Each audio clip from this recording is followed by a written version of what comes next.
Hello everyone, it's Lavesh, and today I have some thoughts on the Mental Health Care Act 2017 to share with you all, and also some sort of scheme to make ecosystemic interventions for the persons with mental illness as well. The Mental Health Care Act defines mental illness as a substantial disorder of thinking, mood, perception, orientation, or memory that grossly impairs judgments, behavior, capacity to recognize reality, or ability to meet the ordinary demands of life. And also, the Act covers mental conditions associated with the abuse of alcohol and drugs. However, this definition does not include mental retardation. After an assessment of the Act, I find that the Act carries a rights-based framework for the person with mental illness, that is PMI. And there are a plethora of entitlements involving the rights of family home, living in the family home, and the right of community living. And at a very personal level, I feel that the Act is too centered on the individual and that the Act is based on the premise that family, community, and institutions are the chief violators of the rights of PMI. While the Act creates inviolable entitlements, placing obligations on various authorities, it, in my personal opinion, does not integrate the positive role, participation, and contributions made by family and the community at large. That they are not being recognized as partners in cares. Why only mental health care establishments and government authorities are seen responsible for the treatment, care, and rehabilitation of PMI? Mere legal entitlements and placing obligations on authorities do not suffice alone. We need to recognize that. And therefore, we need to undergo an ecosystemic overhaul from methods to raise levels of awareness to destigmatization of the socially taboo subject, mental illness. So there should be an entrenched and integrated arrangement wherein there are positive and contributive interventions for PMI, not only at individual level, but at a systemic level. And following a community-based preventive approach, these interventions are to be made in terms of assessment and early identification of mental illness, skill training, say psychoeducation, and largely for delivery of psychological support, perhaps integrating psychiatry at all levels, family, community, and institutions, and thereby ensuring that all individuals of the community and institutions all are integrated into and create an ecosystem that aims at dismantling the taboo nature of the matter so that mental health or mental illness does not continue to be merely seen as a personal problem, but support for mental well-being is given at both individual and systemic level. Family is the main support pillar for love and care, and we Indians share the centuries-old notion of interdependence. And arguably, I would not be wrong to assume and find family as the primary caregiver, right? And at the level of community, there are people beyond one's own family who also influence our social behavior, practices, lifestyles, and whatnot.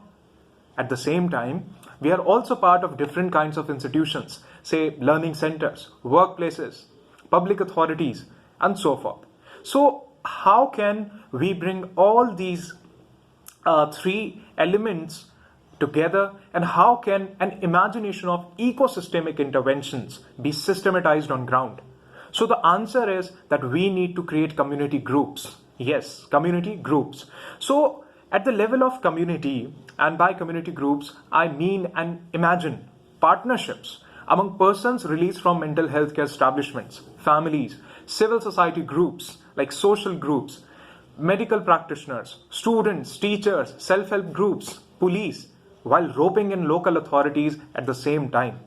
These community groups can be made in each and every locality across the country.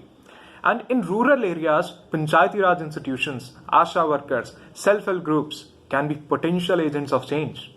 Community groups must be formed, and they can be formed at the initiative of local authorities, institutions of higher education, say by treated PMI, or under the aegis of any organization working for mental illness registered with the Societies Registration Act 1860 or as decided by the policymakers.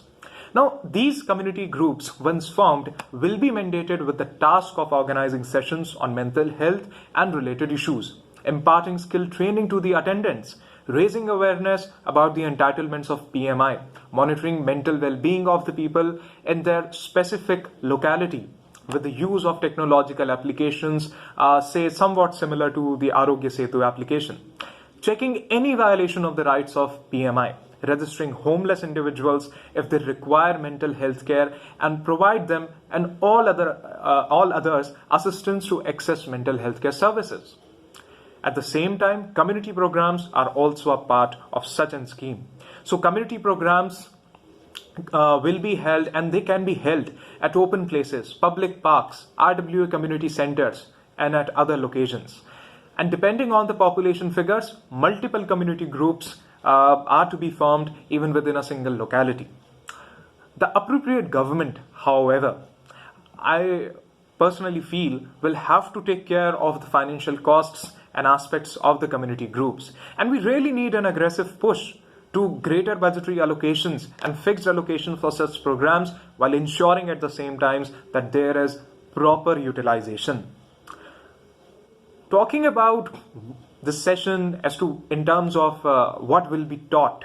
So curriculum development is an integral part of such a scheme. So curriculum development for skill training is to be determined, and this will be determined by appropriate government as well. And this has to be contextual and specialized, keeping in mind the requirements of different age groups, occupations, sex composition of the population, and other parameters as deemed fit. So when skill training has been imparted with adequate knowledge, a family would now be in a better position to look after the mental well-being of its members and to deal with matters of mental illness. At the level of institutions, say at schools, mental health and well-being must be made a compulsory subject. And from 7th class onwards, this subject be introduced, and the entire course shall span 4 years. That is till class 10. And for the subsequent 2 years of schooling, that is for classes 11 and 12, a mentor and mentee program should be run, wherein students of classes 11 and 12 would be mentoring their juniors at school. And this will be, I'm sure, advantageous in many ways, say in ways of practicing and applying whatever they have learned in the previous 4 years. Dedicated sessions and lesson plans for parents should also work simultaneously. At the level of college, all first year students must be made part of their community groups.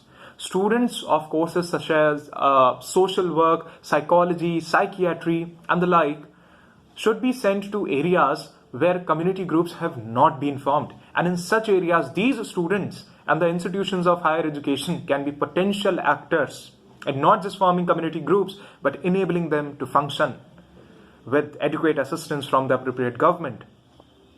At workplaces, frequent sessions on mental health, again, specially designed to be organized with compulsory participation.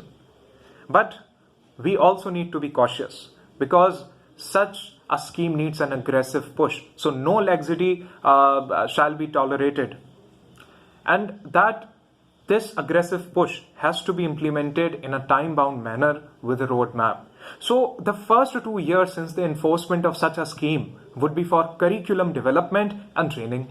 While curriculum has to be specific, keeping in mind requirements of different groups of population, all the members of a community group, say teachers, medical practitioners, treated PMI, representatives from civil society groups, local authorities, corporate entities, etc., shall be trained and certified, so that these now trained and certified people can go out and administer the skill training to others.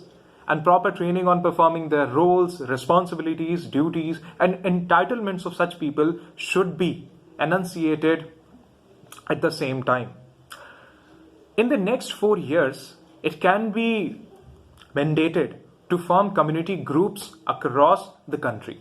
So in the first 2 years, the people who would be becoming part of these community groups, they would be trained and certified, and thereafter, after the completion of their training and certification, they would be going out and forming community groups. So here, those who were trained and certified, they would be now carrying expertise with them as to how to convince people, how to form these community groups and to enlarge the size of these community groups, right? So thereby these groups will not only be contributing to forming such groups, but also they would be, once having formed these community groups, imparting skill training to the masses at common places. Now, sessions on the curricula can be organized at schools, community centers, etc. So more and more people are being trained and involved in the process. Meanwhile, these community groups will be formed and they would also be starting their endeavors. So all the activities that would fall under the scope of community groups will be organized at different places.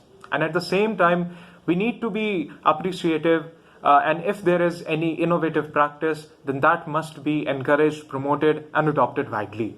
So after these 2 plus 4, that is 6 years, shall start the period of evaluation. And here, anonymous surveys on levels of awareness in terms of overall mental health can be conducted. And after the evaluation is done, the government shall determine desirability of these provisions and modify the scheme as deemed fit.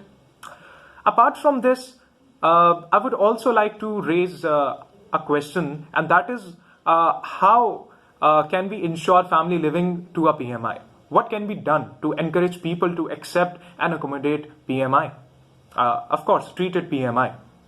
And even if not the treated PMI, then how these families need to be persuaded, how we need to, and to what extent we need to, convince these people, how we can sensitize them, right? And the related aspects. So in my opinion, it may not be, possible for every family to bear the burden of care of PMI due to a lack of capacities or maybe due to some other reasons. But to counter such homelessness of PMI, the appropriate government or community groups can approach the relatives or friends of PMI. Community groups can also be authorized to provide family living provision to PMI. Family homes can also be run by trusted and authorized organizations. And at the same time, concepts such as chosen family be encouraged. Now, a question on education and financial independence may also arise. So here we can have convergence with programs and acts such as the Right to Education, Skill India, National Social Assistance Program, and other aspects that can relevantly help us in attaining the objective of such ecosystemic interventions. And I can also even suggest, say, hiring PMI to perform duties as those of nominated representatives as well. And of course, for exceptional cases.